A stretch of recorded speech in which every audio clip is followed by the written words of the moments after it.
Hello, this is Penta Dragon, aka Luigi Dragon, and I'm going to present you a video about 20 tips on how to be a better jungler.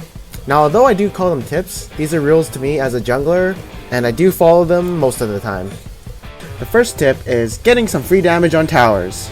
If you see an opportunity to get some damage on a tower, go for it. You see, I come in this lane expecting to pull off a gank and maybe getting a kill, but obviously the enemy bot lane recalled, so I'm just going to get some free damage on this tower. See, some people would go back into the jungle and try and farm up a bit or something, which is effectively you went to that lane and you wasted your time, but here I'm actually making use of my time by getting some damage on the tower so we can get it low and maybe get it later. For the second tip, you should be noticing aggression from a lane and your needed situation. This tip is a bit vague, but let me elaborate on it.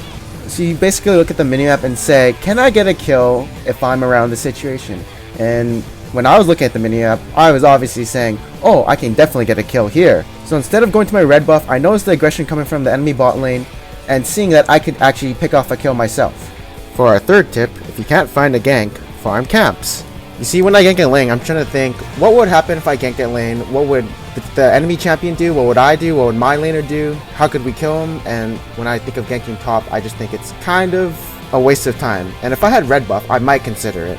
Now, I might be able to gank TF, but I don't think so in this situation for some reason, so I'd rather just farm my camps. See, I don't want to be wasting my time and not getting anything done when I gank a lane. So for our fourth tip, what you want to do is, when a buff is about to spawn, pick it up right away. The time is usually about 7:15 for your first buff that you killed, and then right after you're going to want to go to your other buff, which is about to spawn since you went that route. The reason I do this is because I don't want the other jungler taking my buff. Like if, say, my red buff just spawned and I was at top, and an enemy jungler saw that I was top, potentially I left up an opportunity for him to take my red buff for free. And obviously I don't want him having 3 buffs over me in the second round when all the buffs spawn. For our fifth tip, when the jungler is top and pressuring your tower, you should be pressuring something else. That might be saying you should go top with your jungler, or you can pressure another lane, or you can get dragon for free as it would be a 4v3. This is, I think, a better trade for you, as you can get their tower later, but they can't get your tower since it's already dead, and you already get a dragon, which is respawnable resource, so yeah, I think it's a better trade. And also, if they really do want to contest, then you can just turn on them since it's a 4v3, and they're at a disadvantage.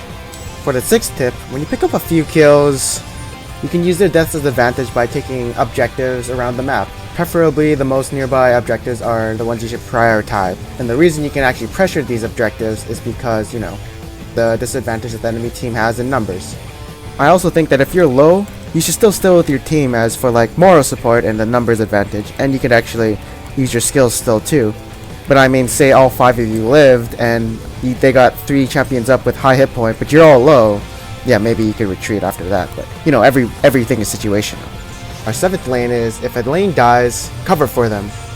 I mean, you could have Wraith, or you could have that big juicy wave coming from that lane that just died, and you could be stronger as a jungler, since that gives more XP and gold than Wraiths.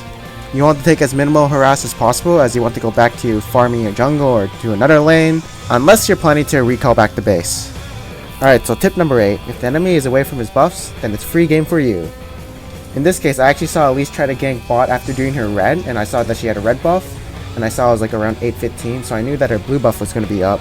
So I went to try and go steal it, and I kind of knew that she was really far away from it, so I just did it. Took it, and walked away with no retaliation whatsoever. Alright, tip number 9. If both lanes are gone and there's CS mid, I'm going to tax it super hard for myself, as I'm not going to wait for my laner to come back. And you know what, I feel like I need more XP so I get more levels so I can do more. The more farm I get, the more powerful I get, and the more I can carry this game. It's also like the other laner is going to lose more XP, so he has to return to mid if he wants to roam or something. Tip number 10. Picking Dragon. This is a place where you know that at least one ward will be here 80% of the time. It also opens up an assured gank path that you can use later on. And it's sort of easy to make a habit of. All you have to do is every time you recall, buy a sight ward, or think about it, and then buy a vision ward if you plan on going around the river sometime. And for our 11th tip is doing Dragon when you're at an advantage. Like a 5v4 or 5v3, anything kind of like that. And I mean, even though if you don't get the dragon, you still win the team fight, as like well, you know, 5v4s, you should always win those, since they're one champion down. Alright, so this 12th tip is actually pretty important. It is not dying in team fights. Even though you are the tank, you should always try to still survive and soak as much damage and then retreat to the back line. So, you know, you can be there for taking objectives or tanking other crap, or even just like crowd controlling someone later. Like, there's always that excuse that someone says, I just tanked the whole back line, why can't you guys clean up? Well, you know, instead of tanking their back line, you can tank their front line and be that kind of wall that sits in front of your AD carry and AP carries. For our 13th tip, if the enemy jungler is dead, this should give you more incentive to do a monster objective, as the enemy's team's smite is down. So that means for you that you have no fear of getting outsmited by the enemy.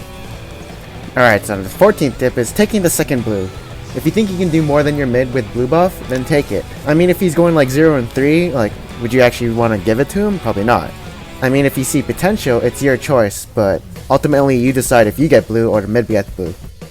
Alright, so tip 15, if you know an enemy's flash is down, you can burn all sorts of things on him and secure that kill. This is why people in higher elo call when flashes are burned, so that means you as a player should know that he can't get away if you already kind of lock him down or whatever.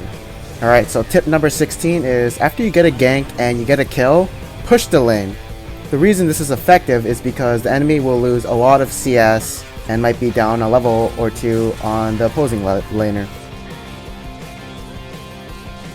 Alright, so tip number 17. On the contrary, if the lane is already pushing on you, you might want to freeze the lane for your own laner if he died, and this will put the enemy laner at a disadvantage because his creeps will be killing your creeps, making him lose more XP and gold, and since he's pushed up, he's also susceptible to another gank.